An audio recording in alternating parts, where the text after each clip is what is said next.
Ya. Oke, kawan-kawan, hari ini saya mau diskusi dengan nama adik kita ini Dedi Manurung ya. Sesama orang Bataknya kami ya. Tetapi dia mau bertanya saja. Ya, Yes. kita mulai aja diskusi ini. Nanti kalau apa kalian bisa melihatlah dan belajar dari apa yang kami diskusikan. Ayo, silakan Dek. Oke Bang, terima kasih ya Bang. Jadi sebelumnya aku buat kata pembuka dulu ya Bang. Ya. Oke, ini kata pembuka buat umat Kristen ya yang menonton channel Abang ini. Jadi yang mau kita bahas ini kan tentang pembahasan Yudas masuk surga kan Bang. Nah, pembahasan Yudas masuk surga. Jadi kalau sang debaters itu ada slogannya berani bertanya, Berani ditanya. tanya. Jangan kerja kau tanya terus. Oke. Tapi kalau untuk yang Kristen mungkin ada slogan lagi gitu loh. Siapa mendalil dia menjelaskan. Iya, harus. Masuk ya. Harus.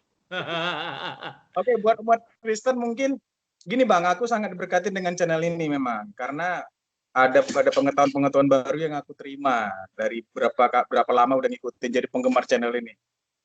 Jadi untuk umat Kristen bagus berdebat, diskusi di channel ini bagus, itu menguatkan iman kita karena itulah hebatnya Kristen ini.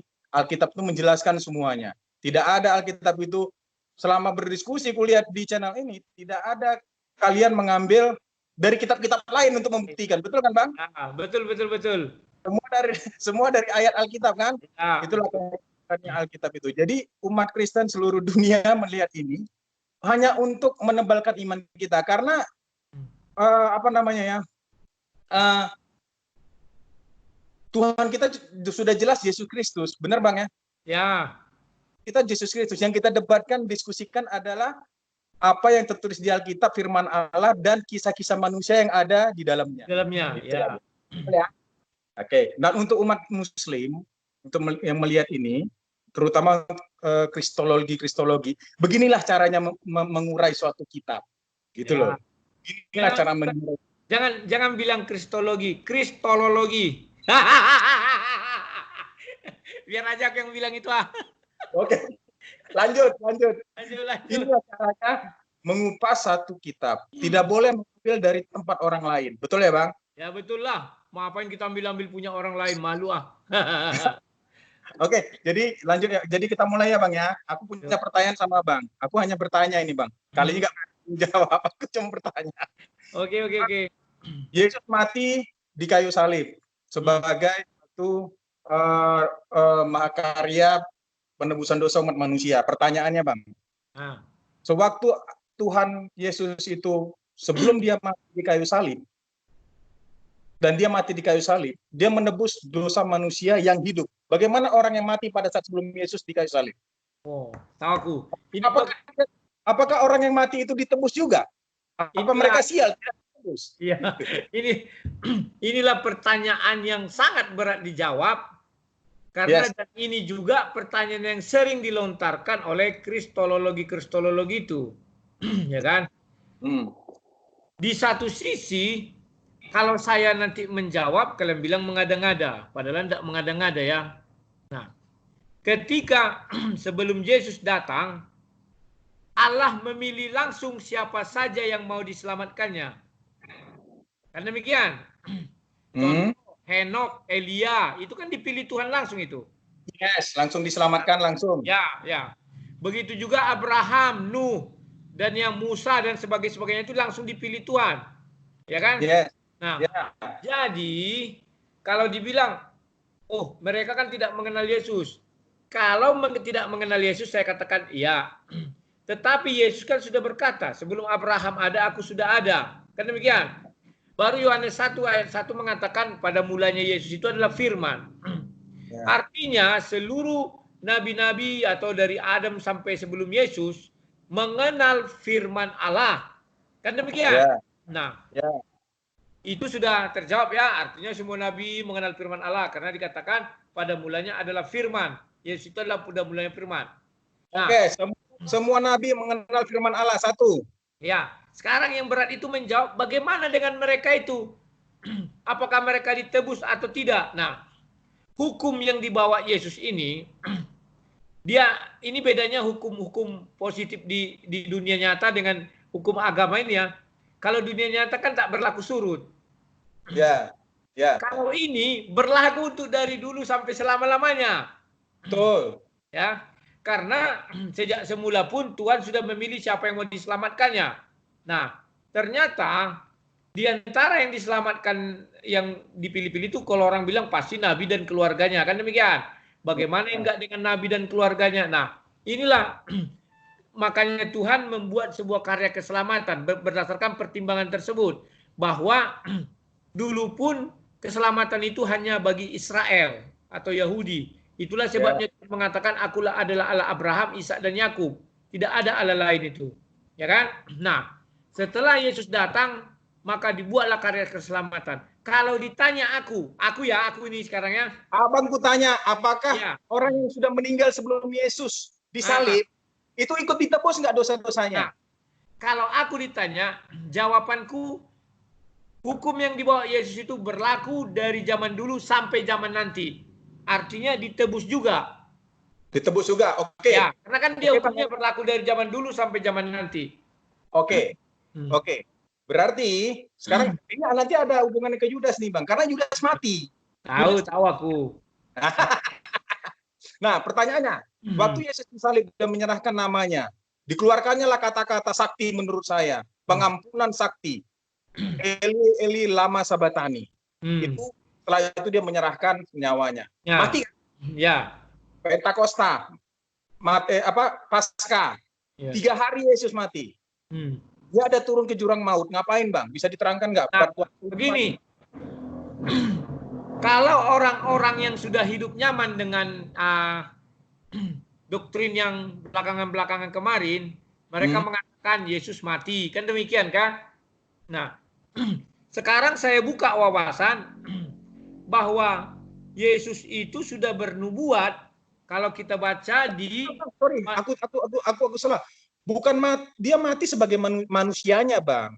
Yesusnya kan mati kan, dia kan mati manusianya kan. Yang mau aku tanya cuma satu. Apakah Yesus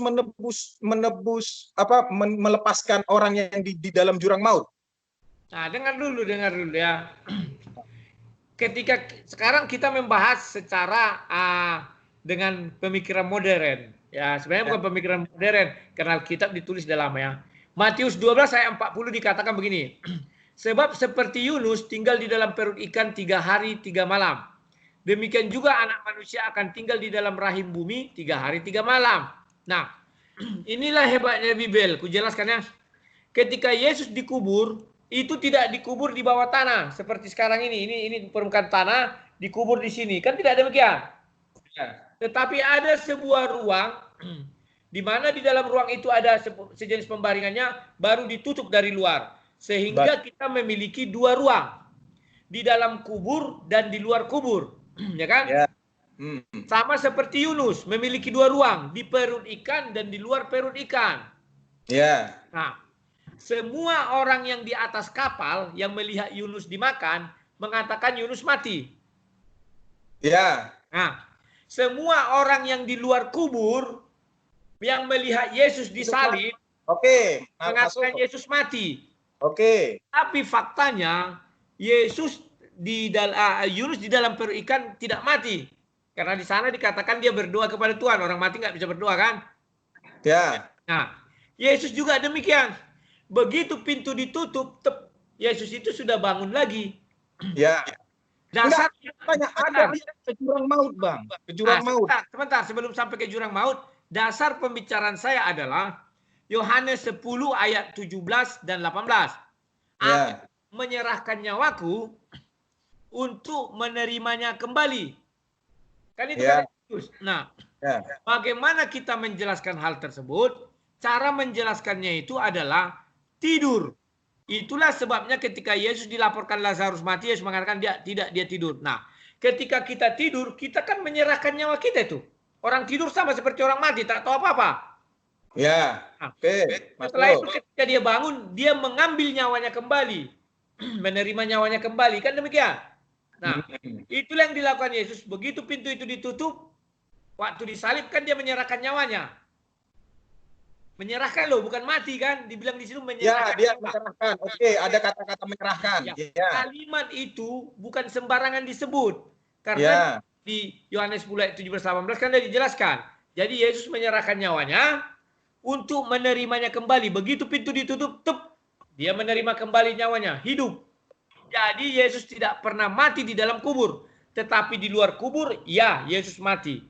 Nah, ya. Maksudnya turun ke dalam kerajaan maut, ya bagaimana? Kerajaan maut itu adalah kerajaan dosa. Karena upah maut adalah dosa. Upah dosa adalah maut. Ya kan? Kerajaan, boleh dikatakan kerajaan iblis. Ayat berapa tuh ya? Ayat berapa ya yang turun kerajaan maut itu ya? Tunggu ya. Sebentar.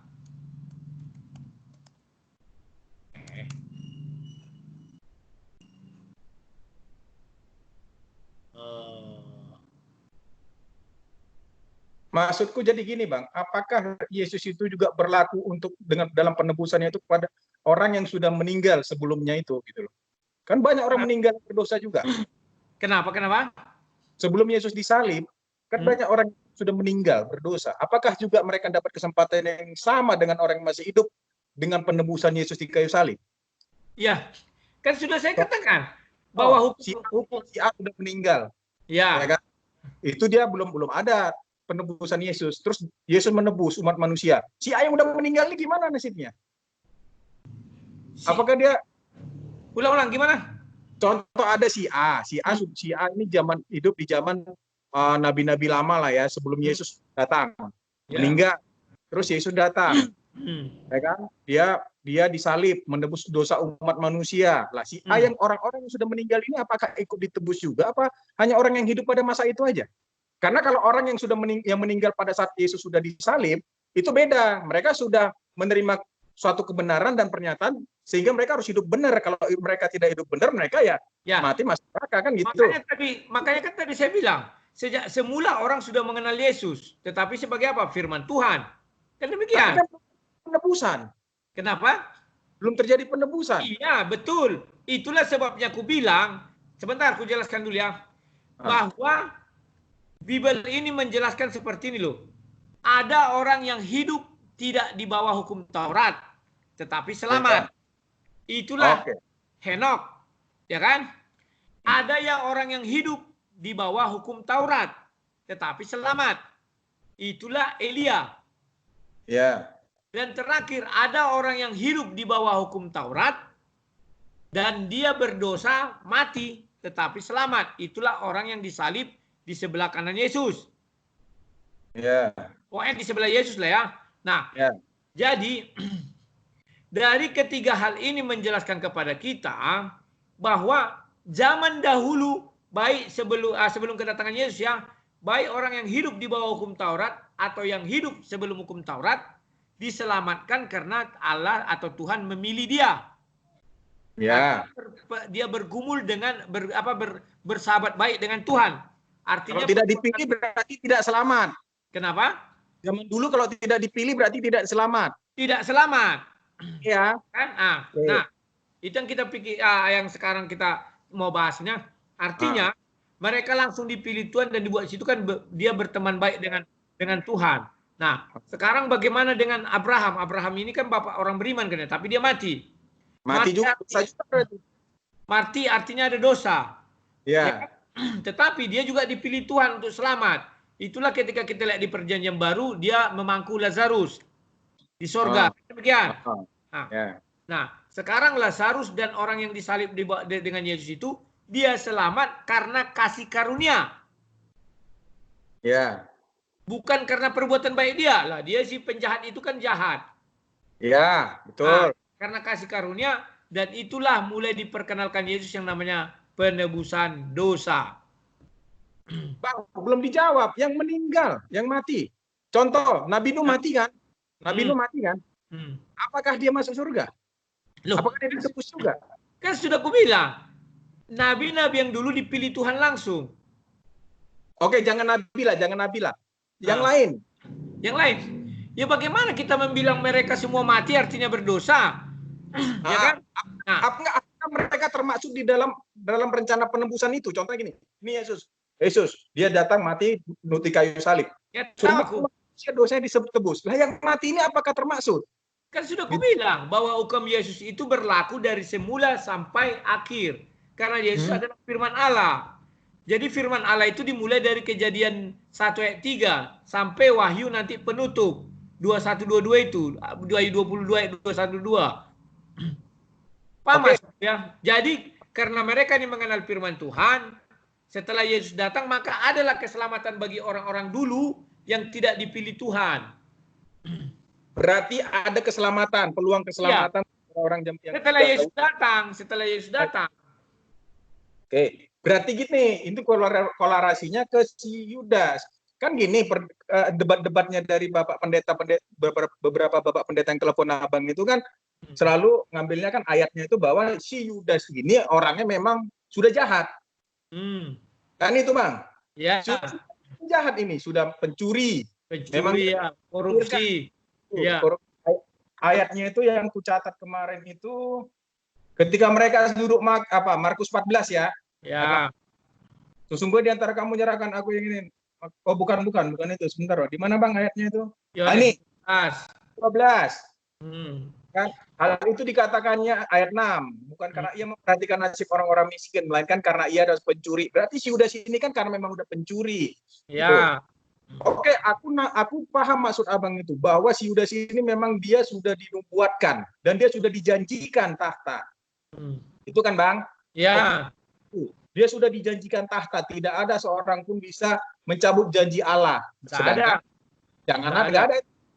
Allah pun nggak bisa mencabut janjinya. Iya, karena dia iya dan amin. Dia kekal. Allah pun, karena Allah bisa mencabut janjinya manusia, dia nggak turunkan Tuhan Yesus. Iya. Dia tidak turun sebagai Tuhan Yesus. Dia nyesal itu menciptakan umat manusia. Udah di zaman Nuh. Kan? Karena tidak bisa janjinya. Ya, makanya dia turunkan kasihnya Tuhan Yesus itu ke dunia. Oke. Pertanyaan yang krusial, Bang. Permasalahan kan cuma satu. Waktu Yesus mati di kayu salib dan mengucapkan Eli Eli lama sabatani, si Yudas ini udah mati. Dia sudah ada di alam orang lain. Di alam lain. Di alam lain. Itu tadi, apakah Yesus mati menebus juga orang yang mati? Kan itu, bukan orang yang hidup aja. Apakah orang yang mati juga tertebus? Ya. Makanya aku bilang bahwa Yesus itu begitu dia mati menebus semua orang yang sebelum dia dan yang sesudah dia sampai kita sekarang ini. Karena firman Allah itu kan kekal. Karena Yesus itu adalah pada mulanya adalah firman. Ya kan? Maka mulai dari Kejadian 1 ayat 3 sampai ke Wahyu 22 itu berlaku semua. Itulah sebabnya ada dikatakan di sana begitu dia wafat, orang-orang saleh bangkit. Artinya membebaskan dari belenggu-belenggu alam maut ini. Kalau dulu orang-orang saleh kan tidak bisa bangkit. Dengan apa dia bangkit? Tidak ada penebusan zaman dulu. Yang ada adalah Allah memilih dia, Allah memilih dia.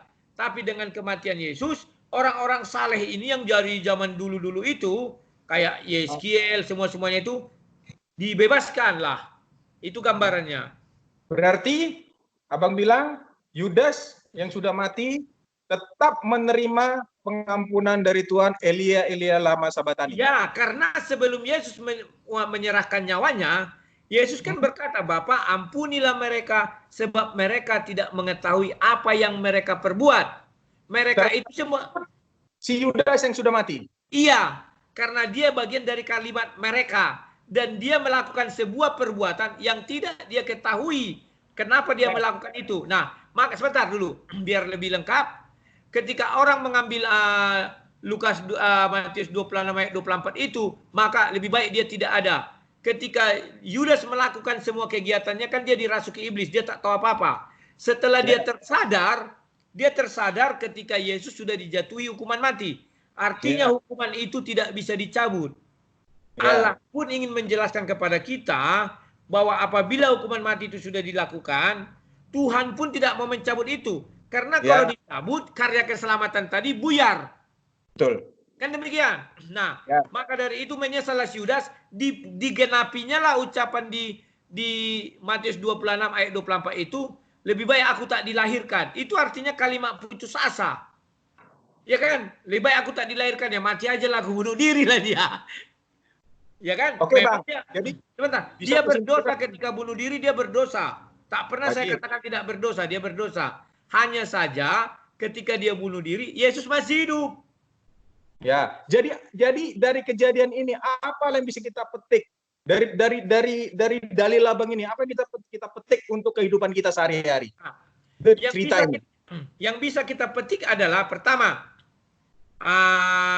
bahwa kita mulai dari dalil ini loh, ya, dari dalil ini kan belum pernah ada dalil ini dikhotbahkan di gereja. iya. Makanya aku bilang dari awal lah kita cerita ya, bahwa manusia dulu tidak ada jalan keselamatan bagi dia karena mereka langsung dipilih oleh Tuhan sendiri. Yang pertama, ya kan? Ya. Yang kedua, Abraham sudah di surga. Musa, Joshua, atau semua Ruth dan segala macamnya itu yang juga adalah abdi Tuhan yang mati, artinya mereka berdosa, karena kan upah dosa adalah kematian, ya kan? Mereka ini tidak memiliki jalan menuju surga. Maka setelah Yesus mati menyerahkan nyawanya, dia turun ke dalam kerajaan maut. Saat itu kan langsung turun ke dalam kerajaan maut. Dibebaskan Yesuslah orang-orang saleh ini. Maka di ayat itu dikatakan, maka semua kuburan orang saleh terbuka dan orang-orang saleh itu pergi kepada Tuhan. Arti penebusan pun terjadi di alam maut. Betul. Itulah yang dilakukan oleh Yesus. Apabila itu tidak dijelaskan di kitab suci, maka kita bisa berkata seperti Ruth, Naomi, orang-orang baik zaman dulu yang sudah mati, Boas, tidak akan masuk surga. Tetapi Yesus sudah menjelaskan di situ, terbukalah semua kubur-kubur itu. Maka roh-roh orang saleh, memang itu lebatnya Bibel, dituliskan di situ roh orang saleh. Ya. Penjahat tidak, kan itu. Nah, baru yang ketiga dalam kehidupan kita, kan itu yang lalu, sekarang yang sekarang. Percayalah bahwa kita ditebus bukan karena perbuatan baik. Kenapa? Yesus sudah mengatakan kamu tidak bisa mengalahi orang Yahudi. Kita ditebus juga bukan karena agama, tetapi kita ditebus kenapa? Kasih karunia Yesus lagi yang membuat kita. Dia mengasihi kita. Kalau perbuatan baik ada lagi. Kenapa? Tapi kita harus tetap berbuat baik. Loh, iya. Makanya Rasul Paulus mengatakan, kamu karena hukum Taurat sudah dicabut, apakah kita bisa berbuat jahat? Jangan, kata Rasul Paulus. Nah, itu dia. Kita harus tetap berbuat baiklah. Karena Yesus mengatakan, Filipi 4 ayat 5 mengatakan, berbuat baiklah dan tunjukkan kebaikanmu pada semua orang, sebab Tuhan sudah dekat. Ya. Tetapi bukan karena itu kita ke surga, karena kasih karunia. Karena kasih karunia ya. Ya, mengasihi ya. Terus? Jadi kita bahas sedikit si Petrus, Bang. Katanya si Petrus, Abang bilang dialah dosanya paling besar kan menyangkal Tuhan. Ya, Matius 10 ayat 33. Setuju aku, Bang. Setuju. Aku remang-rimangi setuju. Sampai akhirnya Tuhan waktu bangun, dia spesifik, ayatnya aku nggak tahu, Bang. Abang yang tahu ayatnya. Tapi aku tahu ceritanya dari khotbah-khotbah. Tuhan spesifik berpesan, malaikat Tuhan spesifik berpesan kepada Maria mungkin ya, yang ketemu di kubur Yesus, untuk memberitahu Petrus untuk ketemu Tuhan Yesus di pantai di Danau Galilea. Ya, yang disuruh gembalakanlah umat. Disuruh Petrus, disebut nama Petrus. Memang disuruh murid-muridnya yang lain dan Petrus katanya. Petrus namanya disebut untuk bertemu di Galilea. Ketemu di Galilea sama Yesus, dan Yesus bertanya kepada Petrus 3 kali. Petrus, apakah kau mengasihi aku? 1 kali. Ya kan? Apakah kau mengasihi aku? 2 kali. Dijawab Petrus, ya Tuhan, aku mengasihi engkau. Ditanya kedua kali, Petrus, kau mengasihi aku? Ya Tuhan, aku mengasihi. Sampai 3 kali, sama seperti Petrus menyangkal Tuhan 3 kali. Ya, betul. Petrus menyangkal Tuhan 3 kali. Begitu Tuhan bangkit, ditanya Petrus 3 kali. Apakah kau mengasihi aku? Apakah kau mengasihi aku? Itulah si Petrus, bahwa si Petrus sebenarnya tanpa ada penebusan Tuhan udah nggak masuk surga itu. Betul. Tanpa Sudah diampuni Yesus waktu itu, Bapa ampunilah mereka sebab mereka tidak tahu apa yang mereka perbuat. Petrus itu ke neraka itu. Kenapa? Dia menyangkal Yesus. ya. Ah, dan Berarti hukumnya ada. Hukum menyangkal Yesus kan ada, Matius 10 ayat 33. Barang siapa menyangkal aku di depan manusia, maka aku akan menyangkal dia di depan Bapakku. ya, udah berapa menit nih Bang? Berapa lama kita? Sudah 32 menit lagi lah ya. Oke, Bang, jadi kesimpulan gini lah ya. Dalil Abang sudah masuk surga. Oke, kunarar-narar, kurimang-rimangi betul. Tapi aku coba ungkapkan apa yang kurimang dari Abang ya. Kurimang tuh maksudnya bahasa Ya, tahu, apa itu? sudah tahu aku. Dirimang-rimang biar tahu yang lain apa tuh? Di apa? Ditimbang-timbang. Timbang. Ya, dipikir-pikirkan. Mahakarya penebusan Yesus. 12 murid Yesus. Kenapa Yudas masuk surga, Bang bilang? Karena yang pertama, Yudas itu tidak tahu apa yang dia lakukan. Ya, dia kemasukan iblis. Kenapa dia tidak tahu apa yang dilakukan? Karena Tuhan sendiri yang bicara. Mereka tidak tahu apa yang mereka lakukan. Ya. Itu analisaku. Ya kan? Yang kedua, Yudas mati bunuh diri karena penyesalannya. Terus kenapa dia masih selamat? Karena Tuhan menebus sampai ke jurang maut, melepaskan orang-orang yang saleh. Ya. Lepaskan orang-orang yang saleh dan melepaskan. Kalau Yesus sudah mengampuni Yudas, artinya Yudas tidak ada dosa dan tidak ada maut bagi dia.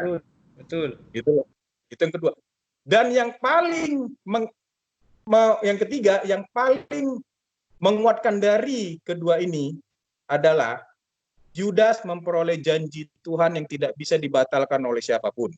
Iya, itu dia yang tidak pernah terpikir orang. Nah, seperti kita menerima janji Tuhan bahwa kita adalah anaknya yang masuk ke surga ditebus oleh darah manusia, anak manusia. Ya. Tidak bisa disangkal siapapun. Betul. Bahwa dia menerima janji Tuhan, dia akan duduk di 12 tahta bersama dengan Tuhan di satu meja menghakimi 12 murid. Betul. Oke Bang, jelas kan? Oke. Itu kan? Ya, sip. Jadi, oke Bang, thank you banget. Aku sudah dibukakan. Mudah-mudahan teman-teman kita yang Kristen yang menonton ini hanya sebagai penguat iman kita. Berbanggalah kita memiliki Alkitab. Luar biasa. Sang debater sudah membukakan kita, memberitahu kita cara membaca Alkitab dengan benar. Nah, dari Alkitab ada jawabannya semua. Ya, terus untuk kitab lain. Perlu. Ya, untuk aku ambil kutipan Bang Rudi sedikit untuk para kristologi. Ya. Besok kalau mau membahas kitab Al-Qur'an, bahaslah dari kitab itu. Bersama-sama dengan buat saudara-saudaraku umat muslim, ayo kupas Al-Qur'an karena kalian tentu beriman ke situ, pasti kalian percaya ada kebenaran di dalamnya. Gitu. Oke. Yuk, sampai jumpa ya. Yuk, makasih.